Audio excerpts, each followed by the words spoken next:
Hi everyone, welcome back to the challenges. तो आज हम पढ़ने वाले हैं Ohm's law. What is Ohm's law? तो ओम्स ने किया था कुछ experiment. Okay, it's not different from what we have studied yesterday. कल जो हम लोगों ने पढ़ा है पोटेंशियल डिफरेंस और करंट, उसी से रिलेटेड ओम ने कुछ एक्सपेरिमेंट किया। ओके, कि पोटेंशियल डिफरेंस और करंट में कुछ कनेक्शन है या नहीं, ओके, या क्या रिलेशन है दोनों में। Okay, so for that only Ohm performed an experiment. So what did he take? he took cells, okay, अलग अलग सेल लिया उसने। दिस इज एनसीईआरटी 12.1, ओके, 12.1 में ये एक्टिविटी है, so you can refer to it. So what did he take? He took a resistor, okay, he took a wire, this was made of nichrome, okay, nichrome ये as a resistance काम करता है। Resistor क्या होता है वो मैं आपको आगे बताऊंगी। तो नाइक्रोम वायर उसने लिया। Okay, nichrome is actually not a very good conductor of electricity. वो थोड़ा सा इलेक्ट्रिसिटी के फ्लो को थोड़ा रोकता है। It is an alloy, it's not a pure metal, it's an alloy. Alloy means mixture of metals like nickel, chromium, some iron. Okay, so उसने nichrome लिया और उससे कनेक्ट किया वोल्ट मीटर। वोल्ट मीटर क्या मेजर करता है? What does it major?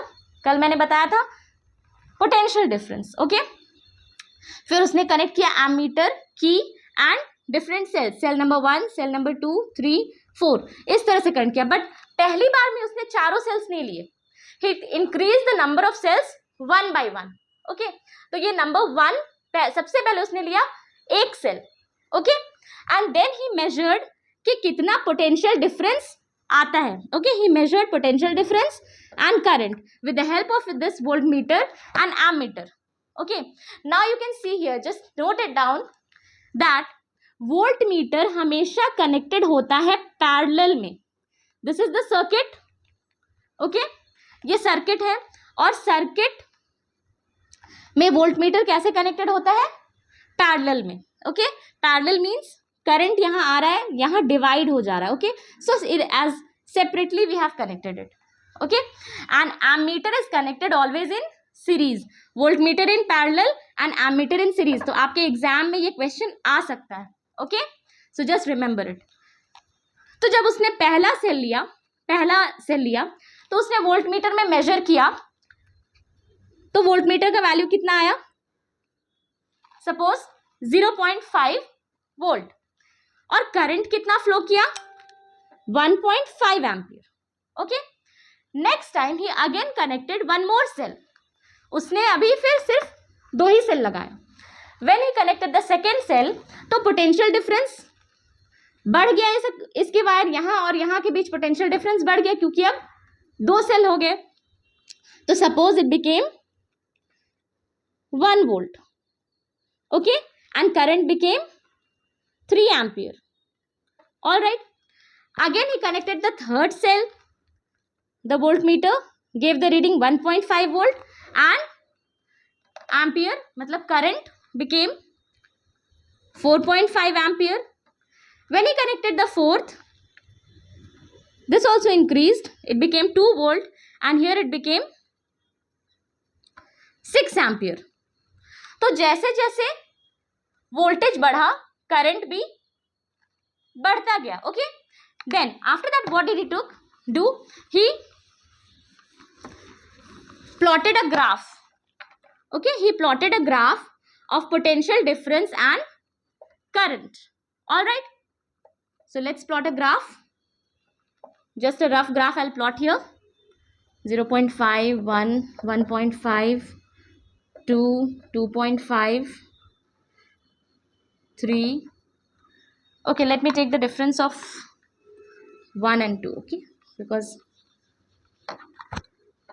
1, 2, 3, 4, 5, 6.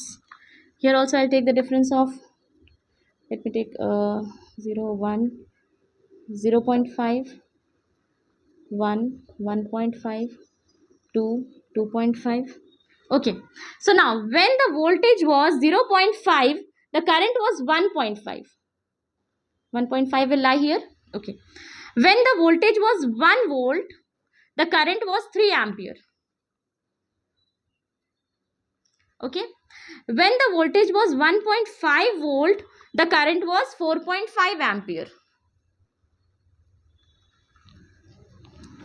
When the voltage was 2 volt, the current was 6 ampere. Okay. So when you will plot a graph, you will get a straight line. Isn't it? It means that what does this graph denote? कि जैसे जैसे voltage बढ़ रहा है, current भी बढ़ रहा है. As the voltage is increasing, the current is also increasing.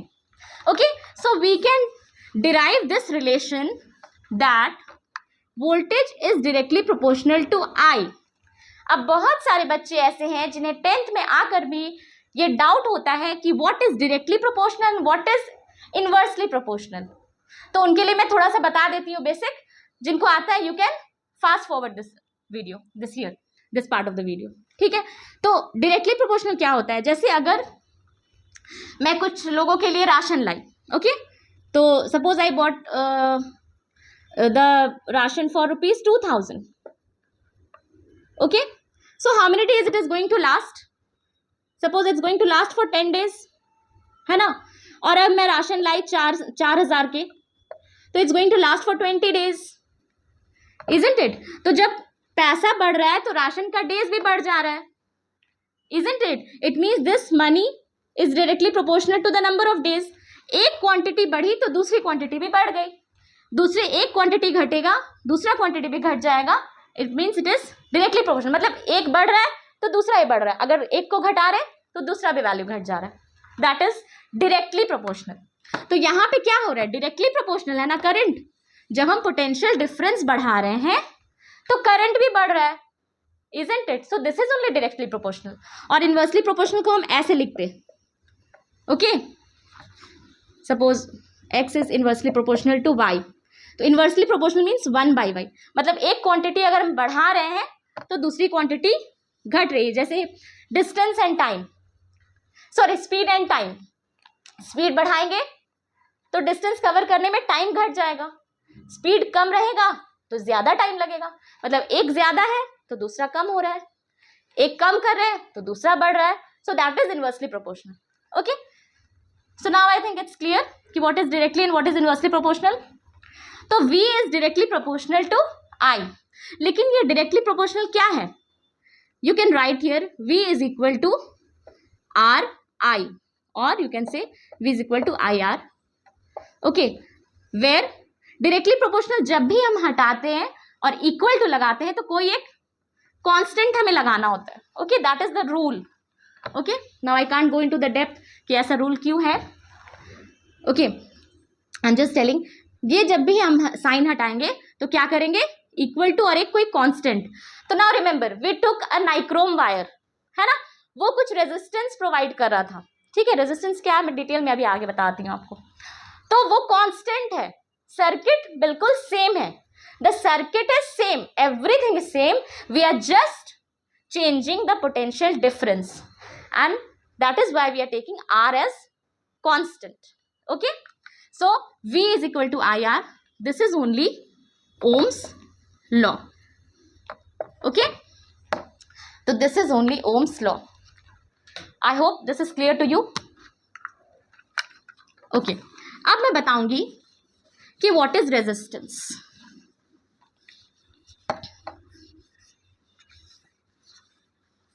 कल के क्लास में मैंने जो भी बताया आप लोगों को, current and Q is equal to NE. So for that and today whatever I am going to teach you, so the questions and numericals based on these two classes I'll be giving in the next class. Okay, suppose अगर आप जा रहे हैं एक road पे,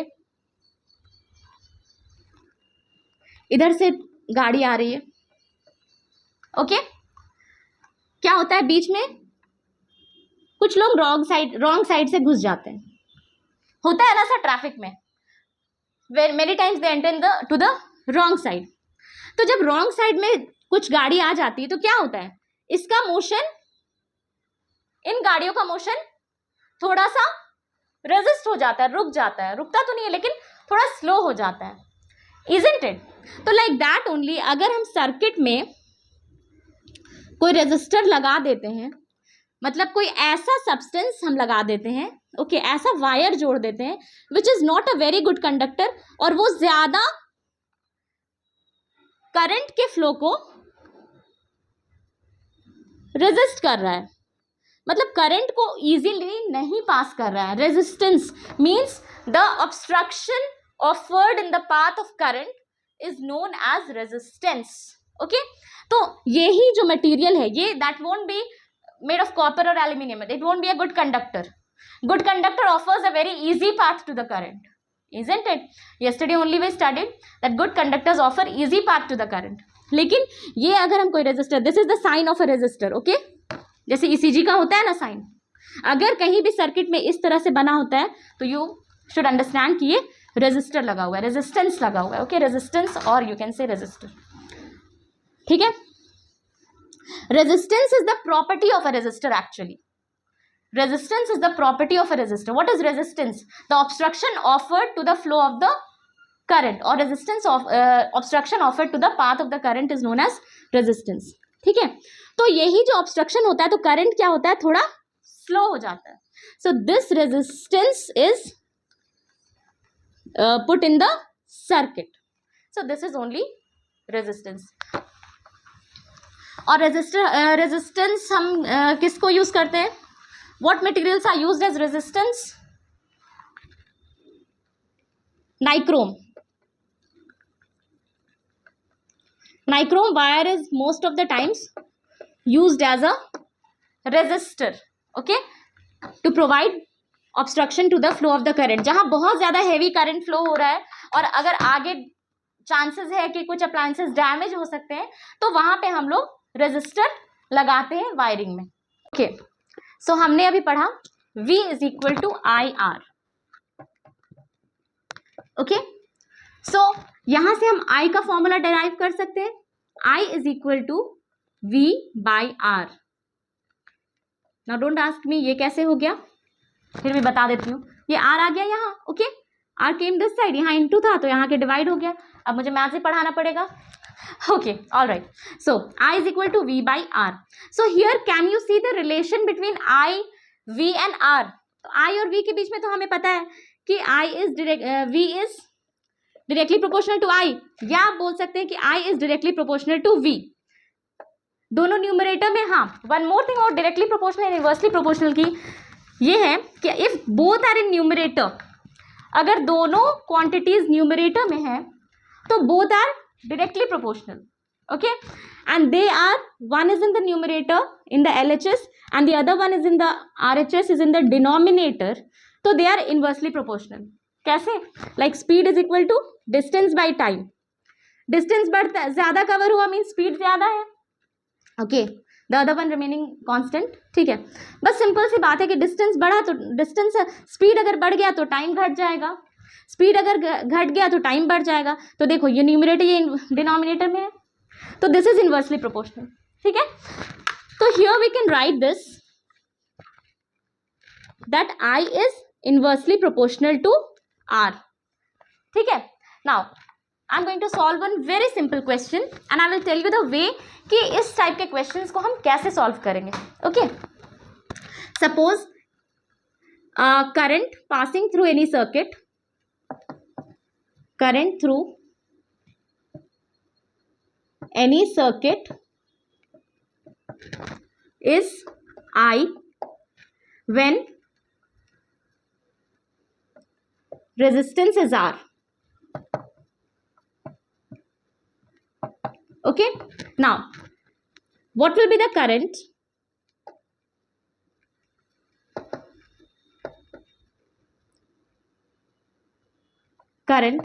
if resistance is doubled? अगर double resistance कर देंगे हम तो कितना करंट पास करेगा?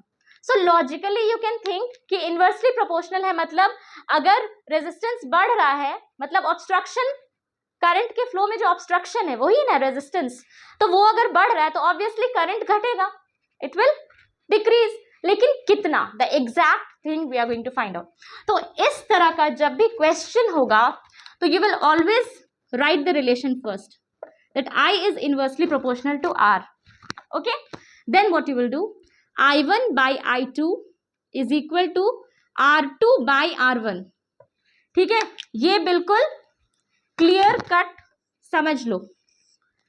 ऐसे बहुत सारे क्वेश्चंस आएंगे. जब इनवर्सली प्रोपोर्शनल होता है तो हम इस तरह से लिखते हैं, I1 by I2 is equal to R2 by R1. Like see, V is directly proportional to I है, और अगर पोटेंशियल डिफरेंस चेंज हो रहा है तो I की वैल्यू निकालनी, तो कैसे निकालेंगे हम, V1 by V2 is equal to I1 by I2.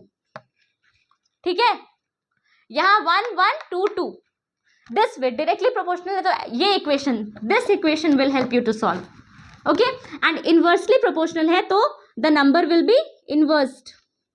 ठीक है, क्लियर है. I1 by I2 is equal to R2 by R1. So just remember this thing for lifetime. Okay, ये आपके 11th 12th में भी आने वाला है अगर आप साइंस लेंगे तो. This chapter is very important also from your exam point of view and from your 11th 12th NEET सब में, IIT सब में, ये this chapter is very important. Okay, current electricity, ICSE CBSE सब में ये chapter है. Okay, so I1 by I2 is equal to R2 by R1. Now let us put up the value. I1, what is I1? I is flowing here. I2, we have to find out what will be the current in the second case. We have to find out I2. R2, what is the R2? R2 मतलब बाद में resistance कितना, doubled, so you can write 2R. And what is the R1? That is initial resistance R. Okay, so we got I by I2 is equal to 2. So you can write here I2 is equal to I by 2. मतलब I2 यहाँ चला गया और 2 यहाँ आ गया, तो I2 is equal to I by 2.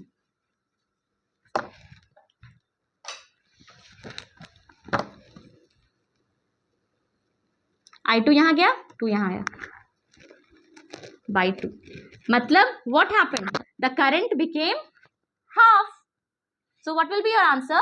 The current will be half of the initial current, or you will say when the resistance is doubled, the current is halved. All right. तो इसी तरह से बहुत सारे न्यूमेरिकल्स आएंगे आपके. What is happens when resistance is halved? तो now you try. Okay. अब एक क्वेश्चन आप सॉल्व कीजिए. Pause the video and you solve one question कि initial current I is I1, sorry I1 is I2. Initial आपको find करना है कि इनिशियल करंट फाइनल करंट कितना होगा जब इनिशियल रेजिस्टेंस R है and final resistance is halved. यहाँ पे रेजिस्टेंस को कम कर दे रहे हैं, हाफ कर दे रहे हैं, तो I2 कितना होगा. You solve it. Solve and please write in the comment section. I'm going to solve it for you. If I get comments in the comment section, I'm going to solve it for you. If you're not able to solve. Okay. Now, what happens in exam? A question is given. Suppose if you get a question, okay, draw a circuit diagram which constitutes a switch, a bulb, a battery or a cell. Okay. और and it also includes a voltmeter and ammeter. तो आप circuit diagram कैसे बनाएंगे? या circuit diagram दिया होगा and कहीं कहीं एक्स लिखा होगा, वाई लिखा होगा, यू हैव टू मेंशन कि वहां पे क्या लगा है या व्हाट इज दैट.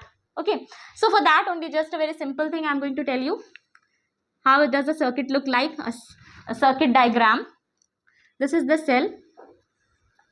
हाँ, and a resistor is also attached to it.